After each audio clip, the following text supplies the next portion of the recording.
Hey guys, what's up? It's iFlynn here, and welcome to episode number 5 of my Warframe Beginner's Guide for 2019. In today's episode, we are going to be covering the free requirements for the Phobos Junction that is located on Mars. To progress the Phobos from Mars, we have to defeat 150 enemies in a single mission on Mars, scan free Cephalon fragments on Mars, and open free Lift Void relics. The one requirement out of the free that you will probably struggle with the most is the scanning of the free Cephalon fragments, so let's cover that one first. Cephalon fragments are these glowing blue clusters that you can find pretty much in every mission bar defense and interception missions. You can scan them using these things known as codex scanners, which you can purchase by going to your arsenal, selecting gear, and then spending 500 credits for 25 codex scanners. Alternatively, if you're a little bit further ahead in the game, you can use the synthesis scanners that you can purchase from Cephalon Samaris' syndicate vendor for 5,000 credits located in the same room that he's in, just to the back right of it. Most players will struggle finding these Cephalon fragments if it's their first playthrough, as only one spawns per mission, and sometimes they can spawn in hidden areas that players will have absolutely no clue on how to get to.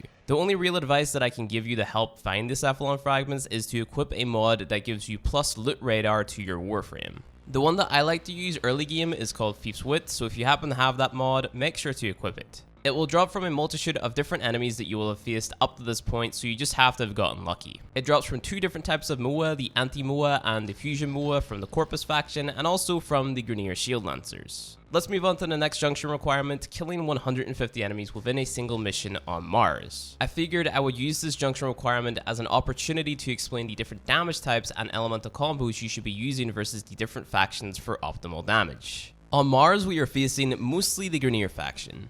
The Grineer faction are armored enemies. Enemies that have any kind of armor take bonus damage from the physical damage type known as puncture damage.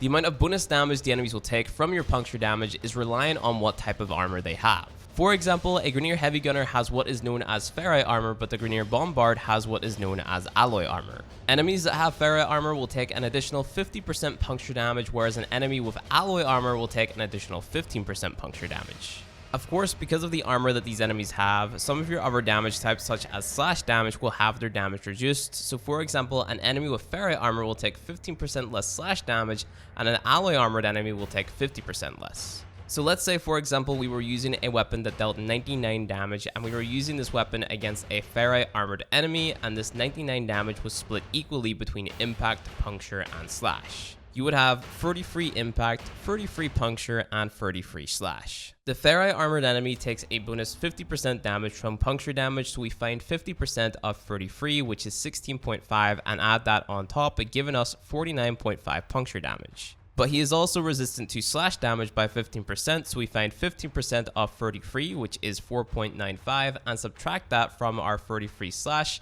leaving us with 29.05 slash damage. The ferrite armored enemy is not resistant or weak to impact damage in any way, so the 33 impact damage is left untouched. So if we add 33 plus 49.5 plus 29.05, we get 110.55 damage to the ferrite armored enemy that we are shooting at. Of course, we can deal even more damage by making use of the elemental mods and elemental combos like mentioned in the previous episode. Generally, versus all the factions, you have a plethora of options which will have differing results depending on which enemy you're shooting at. The more threatening enemies that you're going to come across in the Grineer faction are the heavy gunners, bombards, and the Nox. If you would like to deal more damage versus the heavy gunners, you want a mod for corrosive and fire damage. If you want to deal more damage versus the bombards and Nox, you want a mod for radiation and cold damage. You should know how to mod for these different elemental combinations, as I explained how to in the previous episode.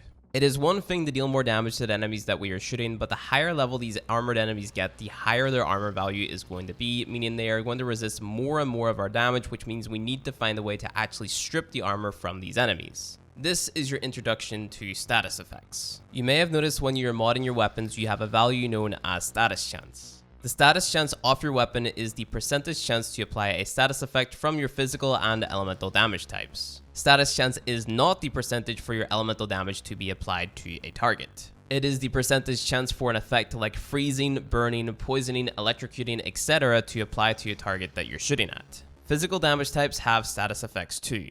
The impact status effect will make an enemy stagger backwards. The puncture status effect will make an affected enemy deal 30% less damage, and the slash status effect will make the enemy take damage over time for 6 seconds in 7 ticks through their defenses such as armor and shields, equal to the weapon's base damage times the bleed multiplier, which is always equal to 0.35.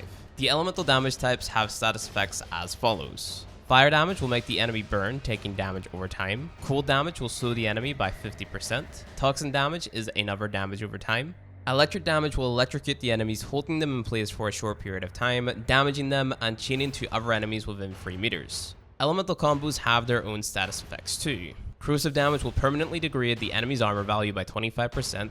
Viral damage will halve the enemy's maximum health for 6 seconds. Magnetic damage will reduce the enemy's maximum and current shields by 75% for 4 seconds. Gas damage will leave a small toxin cloud that deals toxin damage to all enemies within a 3-meter radius, which also procs the toxin status effect onto the enemies. Blast damage will make enemies within a 5-meter radius fall over. And radiation damage will make enemies fight one another for 12 seconds. So not only do elements give you more damage overall, but elemental combos also come with status effects that can help your damage scale better. With that being said, I recommend using Corrosive and Fire or Corrosive and Cold against the Grenier, Magnetic and Toxin or just Toxin versus the Corpus for now, and then Corrosive and Fire versus the Infested. These elemental setups will give you a large amount of bonus damage versus the most threatening enemies within the allocated factions. We can go into more detail about different elemental combos on different weapons on an individual basis at a later date.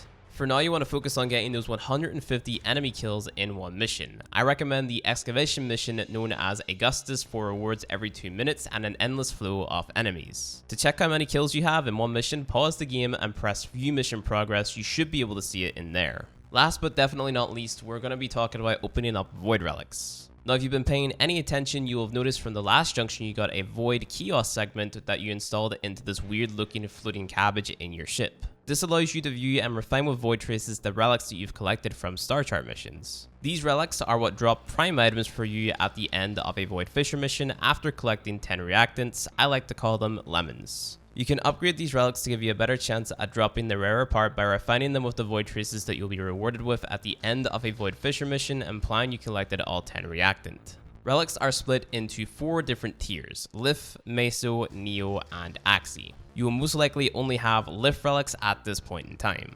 To complete this junction requirement, go to your navigation and select the little flame icon that's displayed on the top right. Choose a mission that you would like to play that requires Lith relics and then choose a Lith relic to use. In this mission, complete the objective and collect 10 reactants needed for your prime item and traces reward at the end by killing enemies who get corrupted by the void portals that will be randomly appearing during the mission. At the end of the mission, you'll be able to choose the reward from your own relic or the rewards from other players' relics. You're going to have to do this 3 times to complete the junction requirement.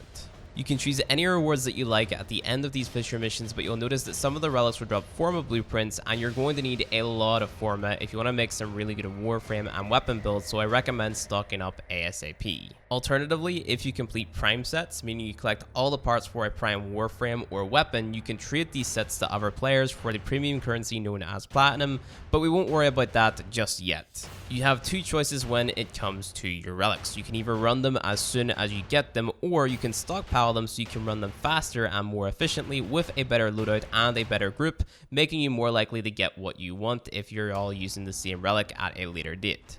While you're doing all of this, please keep in mind how important your master rank is to rank up. Every chance you get to level new weapons, level them up. You will thank yourself later on down the line when new updates come out that require you to have a high master rank to farm more reputation with certain vendors. Implying you've been leveling your weapons, you should be able to progress to master rank 2. The Master Rank 2 test is the exact same as the Master Rank 1 test, except you are limited to only your secondary weapon this time around. Once you get the Master Rank 2, you should be able to pick up the blueprints for the primary weapon known as the Boltor, and then the blueprints for the secondary weapon known as the Sonicor. You want to try and craft at least the Boltor as soon as possible. Don't worry too much about the Sonicor, it's just a nice to have, but you will eventually need to craft it for the Mastery rank. Before progressing on the Phobos, complete as many nodes on Mars as soon as you can. We will talk about how to defeat the boss Lich Krill and farm Excalibur in the next episode before we move on to Ceres. Remember to always be ranking up your mods with Endo. Important mods to be ranking up are Vitality, Hornet Strike, Serration, and Pressure Point. For every 1 rank that you put into one, put 1 into the others, that way all of your weapons are going to be viable.